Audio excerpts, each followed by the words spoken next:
Hello guys, this is going to be a commentary featuring free-for-all gameplay from Call of Duty Ghost on the map called Freight.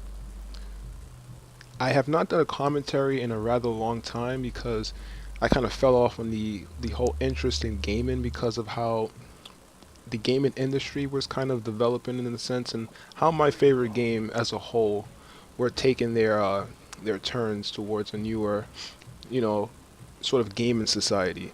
So, in this commentary, I'm going to focus on what I'm planning on doing in the near future. And to cut it short, I plan on getting the Xbox One, hopefully on launch day.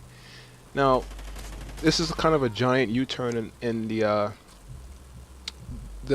pretty much the thought and atmosphere that I kind of provided to you guys on how I was kind of set and done with consoles and going straight to PC. But I figured that with consoles, it's not necessarily about the raw high-end experience that a gaming PC is capable of, but it's more on the planes of the experience that the average user, as well as the overall experience that it's pretty much guided for. It's there to get in the action, get in the game, play with your friends, and just get out, and it's all a smooth action. And the PC has come a long way. Before it was rather difficult, but now the PC is a lot more easier to get into, but it's not as seamless as a console in the sense that if I try to basically play a PC game online, is a learning curve to it that involves me using an entirely different control method, which is a keyboard and mouse, and I really can't adapt to that. I'm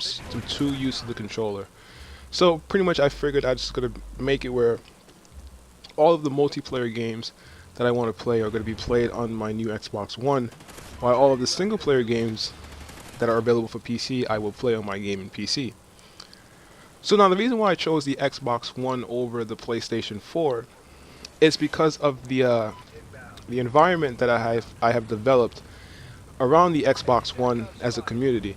All of my friends are on Xbox One. My experience is just natively with Xbox. It's like I know Xbox pretty much from the inside out, so it only makes sense that I continue along the path with Xbox. And yes, in the beginning, when the Xbox One was announced with all the DRM policies and rules that Microsoft put upon us, I thought the system was destined for failure. I didn't think Microsoft was actually sober at the time. I thought the entire representative committee of that company was high or on some type of drug when they released the Xbox One and blatantly describing how much DRM and rules that you're gonna have to abide by when you have this console. But eventually, yeah, they removed all of that because they came to their senses that no one's gonna buy this thing. And now it's a more appealing device. Um, I've seen the PlayStation 4 graphics in person, and the consoles honestly have come a long way. They look only very slightly um inferior to a gaming PC now. I'm talking about a gaming PC that's on the high end spectrum of things. Like mine's, for instance, one of the HD 7970 that can push ultra details. The difference between Battlefield 4, for instance, on the PlayStation 4 on a gaming PC, it's the differences are there, but it's really not something that you're going to immediately catch and see while you're in the midst of the action, as opposed to the way they were when you were comparing them to the current gen consoles, which were the Xbox 360 and the PlayStation 3, where the differences between a gaming PC and those systems were far more drastic.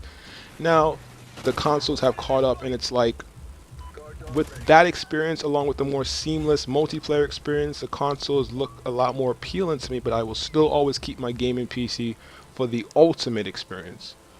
So, stay tuned for gameplays to come for the Xbox One, as well as the unboxing of the Xbox One when I finally do get it in my hands.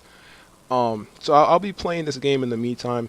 Call of Duty, I have ridiculed this game for being easy, but it's easy, but it's still a game that you can just enjoy in the sense that it's a pick up and play, fast-paced action, first-person shooter. It's like it's a popular, pretty much the most popular shooting game for a reason. It just works. Its mechanic, its play style, and its motive is just a successful attempt into the gaming market, and I can see this franchise living on for quite some time because it doesn't show any signs of failing.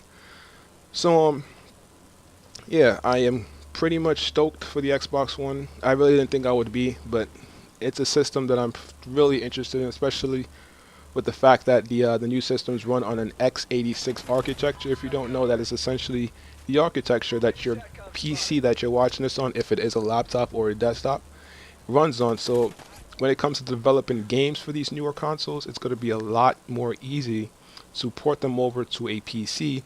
As a result, the PC won't get handicapped as a result of the older current gen consoles, which kind of like made the ports a lot more crappier because of the architecture of the older consoles were basically not the same plane as the gaming PC. So basically, a PC that we have now and the newer consoles run on the x86 platform, so games will run a lot more seamless between the different platforms. And of course, the PC version, if developed for correctly, will look the best. But as of right now, it's not that big of a deal between the PS4, which is pretty much what I've seen in person so far, and a full-fledged high-end gaming PC. So, thanks for watching this video, guys. Stay tuned for more videos. Later.